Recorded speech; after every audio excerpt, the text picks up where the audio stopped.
অসম জাতীয় পৰিষদ দলে আমাৰ সাংগঠনিক ভেটি শক্তিশালী কৰিবৰ কাৰণে আমি জন্মৰ পাছৰে পৰা আমি বহুত পৰিকল্পনা বা বহু ধৰণৰ কৰ্মপন্থা ইতিমধ্যে গ্ৰহণ কৰিছিলোঁ। কিন্তু তাৰ পাছতো আমি দেখিছোঁ যে যিটো পেছাদাৰী মানসিকতাৰে দলৰ সংগঠন গঢ়ি তুলিব লাগে, কাৰণ এতিয়া সমগ্ৰ দেশতে ৰাজনীতিৰ যিটো গতি প্ৰকৃতি আৰু ধাৰা, তাত সংগঠনৰ ভেটি যেতিয়ালৈকে সুদৃঢ় নহয় তেতিয়ালৈকে ঢৌত নেৰেটিভ সৃষ্টি কৰি বা শক্তিশালী নেতা প্ৰক্ষেপ কৰিও আমি নিৰ্বাচনৰ যুদ্ধত কেতিয়াও জয়লাভ কৰিব নোৱাৰোঁ। এইটো হ'ল বাস্তৱ সত্য।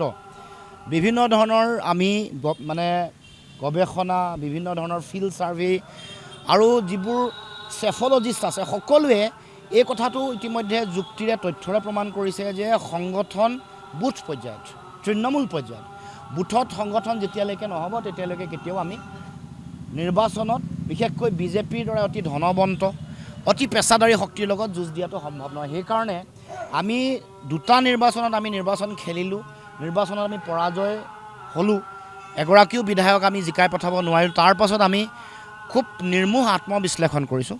বিশ্লেষণ কৰি আমি দেখা পাইছোঁ যে জনগণে আমাৰ আদৰ্শ চিন্তাক গ্ৰহণ কৰিছে, আমাৰ নেতৃত্বকো, আমাৰ যিটো দৃষ্টিভংগী তাকো জনগণে গ্ৰহণ কৰিছে। কিন্তু বাকী ৰৈছে আমাৰ যিটো মৌলিক দায়িত্ব, তৃণমূল পৰ্যায়ত দলৰ সংগঠন, সকলো সংগঠন, ভাতৃ ভগ্নী সংগঠন, আমাৰ বুথলৈকে মূল সংগঠন, এইবোৰ যেতিয়ালৈকে গঢ় লৈ নুঠিব আৰু তেওঁলোকক যেতিয়ালৈকে প্ৰশিক্ষণ, কৰ্মশালা দি দলৰ আদৰ্শ, দলৰ চিন্তা, কাৰ্যদক্ষতা, কাৰ্যকৰিতা যেতিয়ালৈকে শক্তিশালী নহ'ব প্ৰতিগৰাকী আমাৰ কেডাৰৰ, প্ৰতিগৰাকী কৰ্মকৰ্তাৰ, তেতিয়ালৈকে আমাৰ যিটো আমি সফলতা লাভৰ যিটো লক্ষ্য, সেই লক্ষ্যত কেতিয়াও আমি উপনীত হ'ব নোৱাৰিম। গতিকে সেইটোৱে হ'ল মূল লক্ষ্য।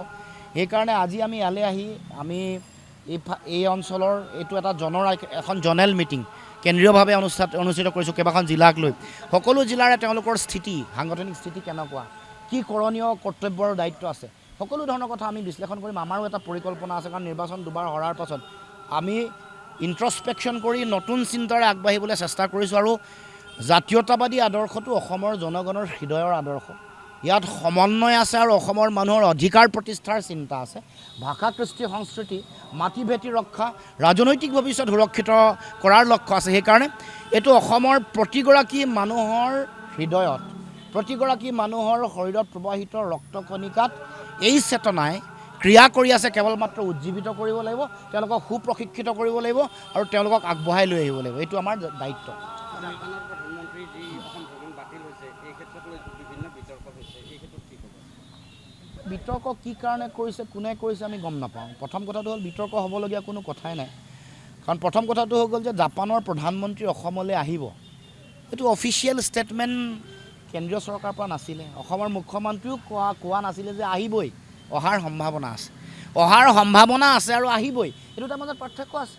দেশৰ প্ৰধানমন্ত্ৰী, দেশৰ উচ্চস্তৰীয় যিসকল বিষয়া কৰ্মচাৰী আছে, কোনো ধৰণৰ আনুষ্ঠানিক ঘোষণাটো নাছিলে। ইয়াক লৈ হৈ হুলস্থুল কৰিলে, তাৰপিছত আকৌ চৰকাৰে বা চৰকাৰৰ সকলো মুখ্যমন্ত্ৰীয়ে কোৱা নাই, মুখ্যমন্ত্ৰী আৰু এগৰাকী মন্ত্ৰীৰ কথাৰ মাজত আকৌ তফাত আছে। মন্ত্ৰীগৰাকীয়ে বা কিছু মানুহে, কিছু সংবাদ জগতৰো কিছুমান বৰেণ্য ব্যক্তি আছে, তেওঁলোকেও দুখটো আকৌ সাধাৰণ জনগণক, জুবিনদাৰ প্ৰতিচ্ছবিখন মোহাৰি পেলোৱা কথা, ৰাইজৰ প্ৰতিবাদ, জনগণৰ বিৰোধ, এইটোক দোষাৰোপ কৰিব খুজিছে।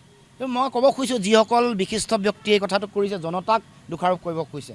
তেওঁলোকে জনা দৰকাৰ যে দিল্লীত, নতুন দিল্লীতো কক্ৰোচ জনতা পাৰ্টীয়ে ইয়াতকৈ বহুত ডাঙৰ বিশাল প্ৰতিবাদ কৰি থকাৰ পাছতো দিল্লীলৈতো জাপানৰ প্ৰধানমন্ত্ৰী আহিছে, সেই যুক্তিত যদি চায়।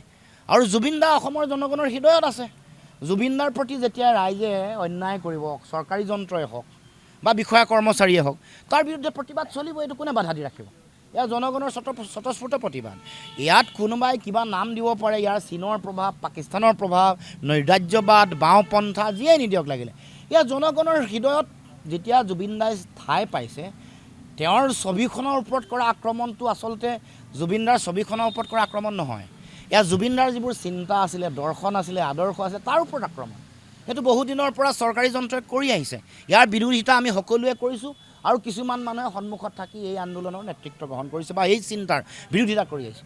গতিকে এইটোক লৈ যিসকলে কৰিছে, এইগৰাকী তেওঁলোকে কৰা এইটো এটা মূৰ্খামিয়েই নহয়, এটা বাতুলতাহে মাত্ৰ।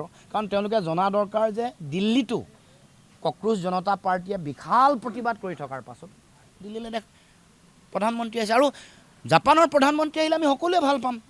বিনিয়োগ হ'ব, কি বিনিয়োগ হ'ব জনাব লাগিব। খালি আমি জনগণৰ সুবিধা হ'ব লাগিব, কি উদ্যোগ হ'ব, ক'ত ইনভেষ্টমেণ্ট কৰিব, কি লাভান্বিত হ'ব, পঢ়া শুনা ল'ৰা ছোৱালীয়ে ক'ত ক'ত চাকৰি পাব, সংস্থাপন পাব নাই, উদ্যোগীকৰণৰ কি বাট মুকলি হ'ব, সকলো কথা জনগণে জনাৰ দৰকাৰ আছে। এইটো এনেকুৱা কথা নহয় যে দুজনমান মানুহে জানি মেলি এইটো চুপে চাপে ৰাখি থৈ দিব। অসমৰ জনগণে জানিব লাগিব। আৰু আমি দৰকাৰ হ'লে প্ৰশ্ন কৰিম। দেশত গণতন্ত্ৰত এইটোৱেতো দায়িত্ব। আৰু প্ৰশ্ন কৰিলে উত্তৰটো দিব লাগিব, নহয় জানো? যিকোনো খবৰৰ বাবে যোগাযোগ কৰক আমাৰ এই নম্বৰত 9181 307 221।